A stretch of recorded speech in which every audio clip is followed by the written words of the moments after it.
तिला बांधलं घरट, तिला विसावा निवारा. तिला बांधलं घरट, तिला विसावा निवारा. घेऊन या पंखाखाली भरविला मोतीचारा. घेऊन या पंखाखाली भरविला मोतीचारा. दूर उडाली पाखर, दूर उडाली पाखर पांगईच्या फेळा.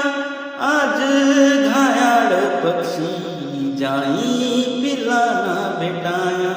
आज घायाळ पक्षी जाई पिल्लाना भेटाया. जाई